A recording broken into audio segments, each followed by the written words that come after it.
Hello and welcome to another episode of the Small Agency Talk Show. I'm Chip Griffin, the founder of SAGA, the Small Agency Growth Alliance.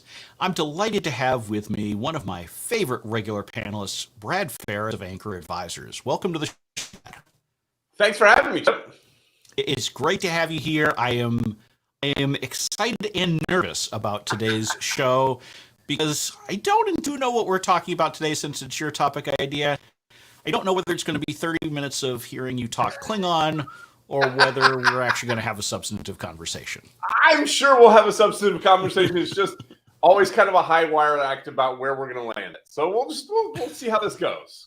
So it's the fun part of something near the tail end of the official business week. And with that, I guess before we do that, if anybody has missed every episode of the Small Agency Talk Show, they have no idea who Brad Farris is. Why don't you share just a little bit before we get into the conversation? I have been working with agency owners for about 20 years as a consultant, and more recently in more of a coaching arrangement. My business is called Anchor Advisors, and you can find out more about me at anchoradvisors.com or on most of the socials. I'm BL Farris. Excellent. Well, so with that, why don't we start anchoring this conversation by having you tell us what we're talking about today. So I've been thinking a lot about the uncertainty of running an agency. I think one of the things that people talk to me most about as I'm working with them is that owning an agency can be a bit of a roller coaster. There's lots of ups and downs, right? There are great things about it, and then all of a sudden there are terrible things about it, and we can't necessarily predict which is coming at us at what pace. Is that your experience in terms of working with agency owners? I think that would be a fair statement. So in a time of uncertainty, when we're really trying to get the best outcome, one of the places that I was thinking about is when you're driving and you're lost, right? As soon as you realize you're lost, the first thing you do is you turn off the radio. Because, of course, you want to put all of your attention on figuring out where I'm going and not missing the clues and the signs and all that sort of stuff. And so when we sort of intuitively understand that when we're in a place of uncertainty, we want to eliminate a lot of the distractions and really try to focus our attention on the present moment, on what's going on right now. Does that resonate for you? It does. I mean, I think that paying attention, which I have not been doing for a few seconds because I'm understanding in internet land that there may be some difficulties with my portion of the feed. So we're working on that. So if you're seeing me pixelated, congratulations. You don't have to actually look at me. But yes, I mean, I think that being present in your business can be a challenge for agency owners who are always drinking out of the fire hose called their inbox. And this is what I started thinking about, is that when I look at my clients and they're in that area of uncertainty, what they tend to do is kind of scurry around with a bunch of tools that, there are a lot of spreadsheets that show up where we're doing projections and we've got a pipeline that we're focused on. And we're trying to figure out how we're going to bring the business in. And so there are a lot of tools, a lot of thinking that we use to try to help us bring control to this situation that is ultimately uncontrollable, right? Mm-hmm. Like the spreadsheets don't actually help us to control the situation. They make us feel a little bit more in control. They might support better decision making, but in working with the I'm driving and I'm lost analogy, the spreadsheets are really like turning the radio up, right? Like we're trying to solve this problem and we have all these thoughts going on about what's going on in my pipeline and what's going on in my expenses and how am I going to get to bring all this together. And a lot of that is actually about projecting ourselves into the future and taking us out of the present moment where we're most able to solve the problems that we're facing. Well, I think it's not just the present moment problem. It's something that you just touched on, that we do things because it makes us feel better, right? Having the spreadsheets makes us feel better, like we're doing something, and it manifests itself for agency owners in a lot of different ways. It's why so many agencies spend so much time responding to RFPs. because it makes them feel like they're doing something about Yes. their business growth problem, even though it may not really be addressing the problem, but it makes them feel it's that safety blanket. There are I some, was and just I'm going to sure say like a teddy bear. exactly, Yeah. and I'm sure you've seen this too. But there are a lot of people who, shall I say, are addicted to coaching. I have some clients who have 3 or 4 different coaches for different aspects of their agency business. Okay. I mean, I guess it's good for me because they're paying me, right? And I feel like I'm giving them good advice. It seems like they're getting good advice, but there are some people who really like to have, coaches, consultants at hand. And that's not just agencies, but I think agencies in particular have a lot of that. And so it doesn't mean any of these things are bad, right? RFPs are Right. not inherently bad. Right. Coaching is not inherently bad, obviously. Otherwise, Budgets are good. Like it's good to have a Budgets are budget. It's good. good to have a pipeline. Financial reporting is important. All Right. those things are good. It's just making sure that you're using them in balance and understanding why you're using them and not just using them for that security feeling. And I'm thinking specifically about really high stakes conversations. So if we're talking to a potential client and we know that this is a client that could solve some future financial problems for us if we're able to maintain a relationship with them, thinking about them as the solution to our financial problems is actually taking us away from being together with them, working on their problems with their marketing, right? And so this is what I'm talking about, is that these tools or these solutions that we have that make us feel better, they can actually get in the way of us doing the thing that we need to do at the time we're trying to do it. Yeah, I think that's absolutely true. And if you spend all your time planning and none of your time doing, where do you get? Nowhere. So that's a really great that planning doing kind of thing. You could also talk about it in terms of thinking versus doing, right? And I think a lot of times, see, there I go, that when we're having these conversations, whether it's with an employee or a client, we're doing a lot of thinking about the situation. We're kind of reflecting on, how am I doing here? Is that the right thing that I should have said? When I said that last time, it didn't really work right. And what's this person thinking? And how do I get myself? So all of that thinking is taking us away from being present with them. And to the extent that we could turn that thinking down, then we're more, we have more access to our intuition, right? To the body knowledge that as creatives, we know that thinking doesn't make better creative outcomes, right? There's something that comes from inside of us that helps us to have those creative breakthroughs. And that this thinking oftentimes can kind of cloud up the what do you call it? The windshield. The windshield. That's the word I'm looking for. Oh, it's Friday, isn't it, Brad? And a rough time of year. To get back to the getting lost analogy, right? That all that thinking kind of fogs up the windshield and makes it actually harder for us to get the outcome that is actually going to solve our problems.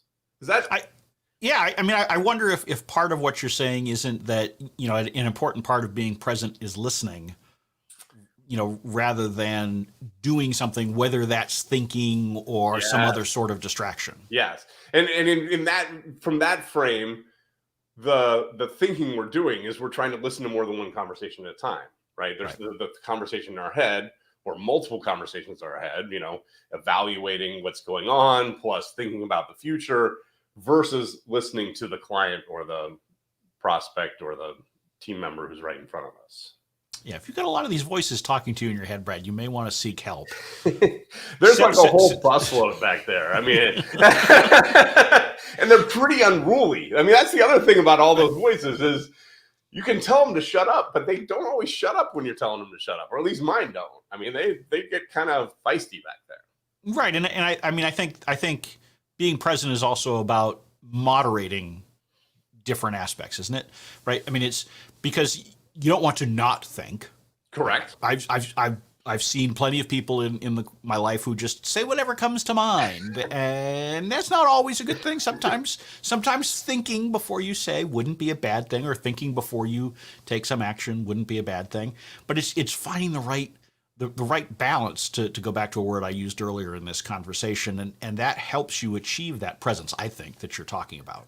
Well, and it's interesting what you're saying there is that I think when I just blurt things out, it's often because I'm not very present. I'm not doing a good job listening. There's something that's rattling around in my head, and I don't have the mental acuity to think about how is it that I'm deliver that in a way that the other person can hear it, right? And so the more that I'm present with them, the more empathy and connection that I have with the person that I'm talking to, the more likely I'm able to get those ideas to come out in a way that they can hear them. And so those additional conversations that are going on in my head about or around this conversation are, in my world, are more often the cause of me blurting something out, right? Because I'm not paying enough attention to really the thing that I'm doing. So, I mean, when you blurt something out in a conversation, isn't that really just a sign that you don't want to be part of that conversation any longer? No, seriously, for whatever reason, either because you don't feel like you have the time for it, because it's not something you're interested in, because you're frustrated with the other party. I mean, it seems to me that when someone blurts something out in a conversation without thinking and just sort of, puts it out there, it's because they don't want to be there. That's a really interesting observation. I never thought about that, but I think you're right. And if I'm connected to the person that I'm talking to, if I'm focused on being of service to that person, that's almost always a fascinating conversation. It's rare that I'm going to say, "Oh, I can really help this person, and this person's really listening to me, but I don't really want to be here," right? Mm-hmm. And so another way to say that is, when you blurt something out, it means you don't want to be in this conversation, which means you probably aren't in it in the first place. Like, you're just not invested enough in what's going on at the time. So let's circle to that phrase you just used, being of service. Yes. Because I think this is a key part of the relationships that agency owners and leaders are developing. And there's, I mean, look, there are certain people that I'm sure that I know that if I see their name in my inbox, it's probably because they want something. Yes. I mean, there are people I have known for decades. Yes. And literally the only time I ever hear from them is when they want something. Yes. And I think that it's important for us to adopt that of service mentality, particularly in the agency space with the things that we do, and really try to find ways that we can be helpful to whomever we're being with, because that's going to make you much more present in the conversation, right, than if you're trying to play your angle in the conversation. Right. That's right. It's something, making that mental shift for myself of how can I serve this person? How can I be there for them? Has really helped me to get some of those voices to quiet down. As a consultant, before I started coaching, when I lived in consulting world, I actually kind of pictured part of my job as manipulating clients to do the thing that I knew was right for them, right? Like, I could see where I wanted them to go. And so I was trying to find the way to tell clients that so that they would get themselves there. That's not really being of service, right? But making the switch to saying, no, I need to be with them and see from where they are, where they need to go. That was a huge shift for me that changed the way I work with clients. And like you say, I think makes a big difference for my clients when they're working with their clients also. Oh, absolutely. Because, I mean, when an agency does what you just described, and it's very common, right? Because most times when an agency's got a prospect on the phone or on Zoom or wherever, they are of the mindset that this is potential revenue. I want this potential revenue. And their main concern is, will the check clear, or will the ACH come in? Right. And so that's a dangerous mentality to have, because it may help you steer people to what you want them to do in the near term. Yeah. The problem is when, there's a lot of buyer's remorse. And it's not like, when they buy a toaster that they didn't really need because it's got digital stuff on it and doesn't just toast bread or whatever. It's much worse, because it causes reputational damage to your agency when that client realizes, this isn't what I really needed. I've paid this agency money and I'm not getting the results that I really wanted. So you really have to avoid that kind of situation. And by the way, there's a lot of pain in that agency-client relationship before it gets to that point, right? I was just going to say that, yeah. They start acting out, they start, nitpicking, they start micromanaging, both sides get frustrated, and then they wash their hands of you and they say, forget about it, we're not working with you guys again. Yeah. And so it's why I always, tell people, don't think of business development in agency worlds as a sales process, think of it as a matchmaking process. Mm-hmm. Mm-hmm. You are really trying to make sure that what you provide is what the prospect needs, and if it's not, help them find it somewhere else, or at least tell them we're not it, because you're going to get a lot farther and have a much healthier business that you're happier with if you're intentional about the clients you take on. When this gets really obvious to me is in those agencies where there's kind of a feeling that, this client, they don't make good choices. Like, we present them with creative, and they always choose the safe, the boring, the not as impactful, or they're always dumbing down the stuff that we're giving to them. And so there becomes this feeling like, this client isn't very smart, or this client doesn't make good choices. And that's us standing back and apart from them and making a judgment about who the client is, as opposed to getting in there with them and trying to understand why they're making those choices that might not be the thing that we're seeing as the thing that would be best for them. Mm-hmm. So I kind of want to flip this on its head a little bit for a moment. I want to hear it. So, you're speaking about, the need for the agency leader to be present, and, you shared some ideas about how to be more present as far as quieting down voices and that sort of thing, listening. When you're in a meeting or when you're in a conversation with a team member, mm-hmm. with a client, and you sense that they're not being present, and that's holding you back, mm-hmm. particularly team members, right? Because clients, there's a limited number of things you can do with clients. Team members. How do you address that as a leader, as a manager, in order to try to get the results that you need? I mean, how would you advise someone on that? Because I suspect that just saying doesn't feel like you're present to me is I mean, maybe it works in some cases, and I'm generally a fan of directness, but that one just sort of feels like I would anticipate that most team members would not respond positively to that. So when I see someone in a social situation where there's more than one human in the room acting in a way that I don't understand, like, why are they doing that weird thing? My first assumption is always that it has to do with status. And so in the situation that you're talking about, where a team member is pushing their idea or their agenda and they aren't listening, they aren't really being present to what's coming to them, my initial assumption is that it has to do with them not feeling important or valued, or like their ideas are being taken seriously. And so that's probably where I would start, is to have a conversation that says, hey, I noticed you acting in this certain way. What was going on for you there? Mm-hmm. And generally you're going to get I don't know, I was off. There's going to be some deflection there. Mm-hmm. And so then I'll start asking about status, or about what is it that you were feeling in terms of, were you feeling valued? Were you feeling like your ideas were important? No, they kept knocking down everything that I was saying. Oh, okay. Well, let's talk about that. How do you perceive that happened? Mm-hmm. And just kind of walking through from there to see if they can see how that feeling inside them was starting to interfere with the communication with the client. So I think it's interesting that, that you sort of diagnose the solution as similar to addressing at least part of your own problem with being present, which is listening, right? Because you're now saying that the way to get someone else to be more present is to spend time listening. Absolutely. Right? Because by asking them questions, presumably they will respond with more than one or two words, which will cause you then to listen. Well, and if status is the issue, then slowing down and taking some time to listen to them helps them to feel more valued and connected. And so that tends to lower that anxiety about where's my status, and am I important, and am I valued?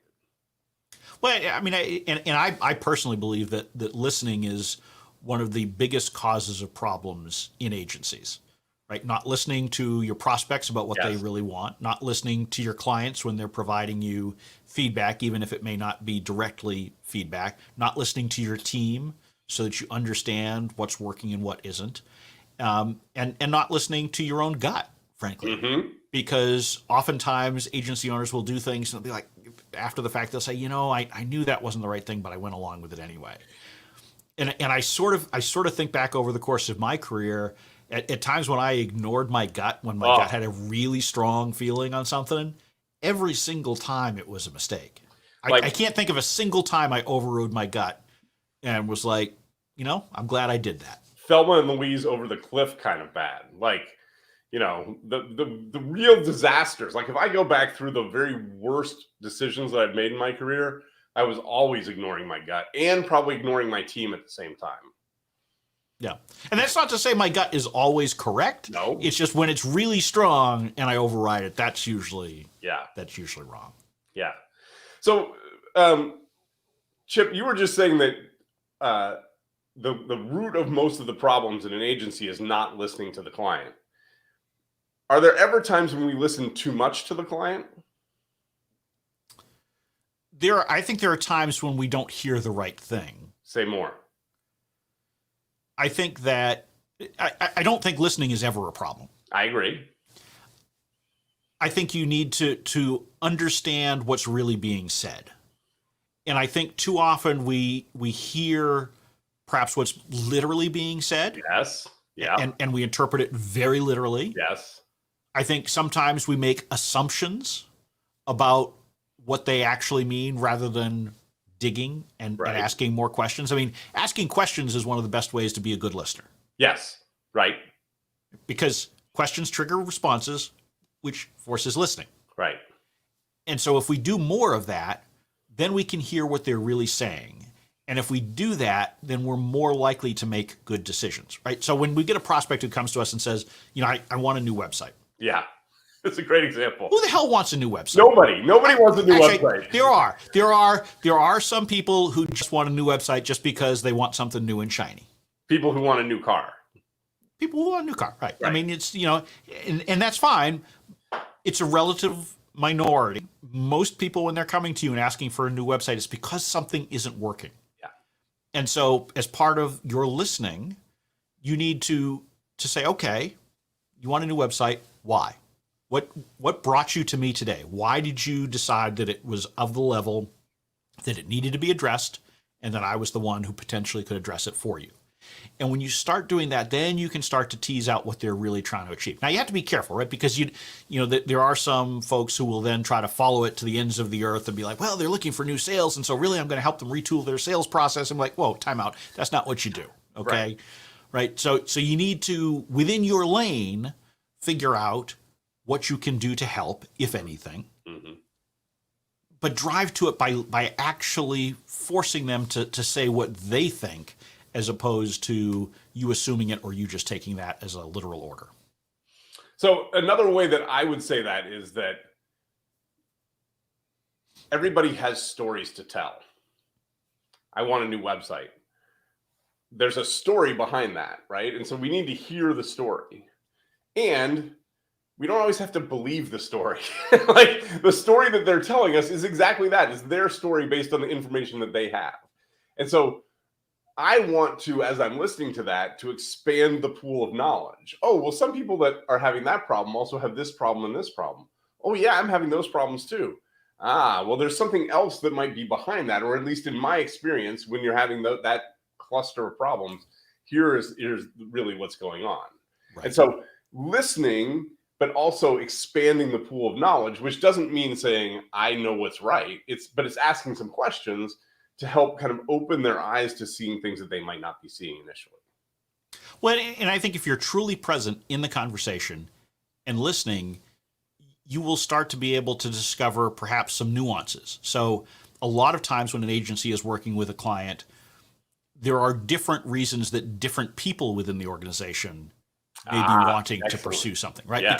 Because there's why the organization wants a new website. There's why the decision maker wants a new website, and then there's why your day-to-day client contact wants a new website. Those may be three different reasons. And they may not be well aligned or even really well aligned with the overall company goals. And so you're looking at that thinking, why are they making this crazy decision? when you're not really listening to, this is what this person's objective is, and this is what this person's objective is, and they're not all necessarily aligned. Well, and as an agency, you can't succeed if you don't know what each person in the chain is trying to get out of it. Mm-hmm. And I've seen this happen in some really bad ways in the past. There was one occasion where there was a really large engagement with a major corporation that an agency I was working with was doing, and they were doing good work, and the feedback they were getting was consistently good until it was time to present a semi-annual report to a key senior stakeholder. And the problem was that they hadn't hit the goals that person needed for their own personal bonus. So even though everybody agreed it was good work, the client contact was happy with how things were going and all that, and it was objectively good work, it turned out that it was a failure because someone senior who had a role in deciding whether that relationship would continue was out money because of the way the work was done. Now, it doesn't mean that you should taint your work in order to just help someone get their personal bonus. But gosh, if that agency had known from the start that this was a key factor, it might have changed how they approached some things. And so you need to dig as deep as you can by asking those questions, by listening, by being present in order to be in a better position to succeed. And I hear a lot of us asking the question in the sales process, how does success of this project impact your organization, right? We want to understand how this project impacts the overall success of the company. But I think a lot of people miss that next question, which is, how does success in this project impact you personally? Yes. Because there's always an impact. It makes me look good to my boss. I could get a bonus. I could get a promotion. Actually, I'm looking to leave this place, and I want to make sure that I have a case study that I can talk about in the interviews. Whatever that is, we want to make sure that we know that. So to the extent that we can deliver against that.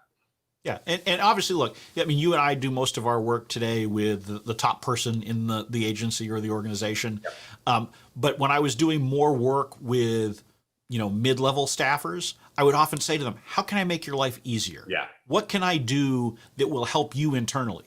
Because as an outside advisor, whether you're an agency or consultant or whatever, for whatever reason, you are generally looked upon as smarter than an employee. It's rubbish. It's not true. Right. 100%. We are neither smarter nor more effective nor anything like that than an internal employee necessarily. And so, but oftentimes higher ups will listen to us. And so, frankly, a lot of times I would go into an organization, I would ask the day-to-day client contact, what can I do to make your life easier? They say, well, I've been trying to get this done, but nobody will agree to do it. And if I think it's a good idea, or frankly, even not a bad idea, I will recommend it. Sure. Because it makes my client contact happy. And guess what? That's a key component to retention. Absolutely. Because we focus so much on the decision maker, but your day-to-day client contact can be a real annoying squeaky wheel internally if they're not happy. So you better keep them. Don't say, well, they're just a junior person and the top dog really likes what we do, so we're safe. You're not. See, I love how actually this is coming full circle. When we ignore what that junior person or the day-to-day client contact or whoever that person is, when we ignore what's important to them, it's a failure of our being present and listening to the person who's right in front of us. We're listening to that story that we have about what's going on in the organization as a whole and how this is going to reflect on us as an agency. And it's taking us out of the conversation that we're having right here, right now with that one person. Well, and I think that draws me to sort of a final observation that I'd have as we run out of time here. But being present is also making sure that you're respecting the individual and the information that's in front of you. And I think a lot of this comes from the fact that we can be dismissive of people, whether they are on our team or with a client contact or a prospect, if we feel like, we're smarter than they are or we know more about this. That may be objectively true, but they may still have some useful insights. And even if we don't believe they're useful insights, they may still be necessary insights for us. That's exactly right. Yeah.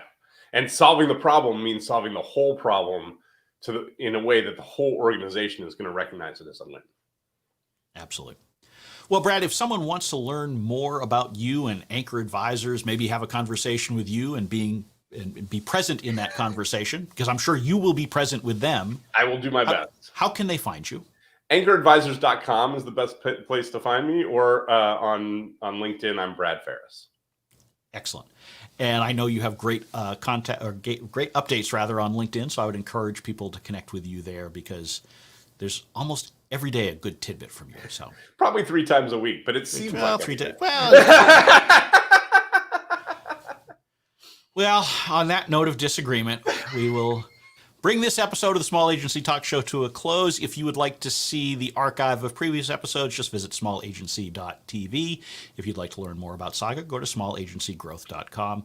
With that, have a great weekend, everybody, and I look forward to seeing you all back again real soon.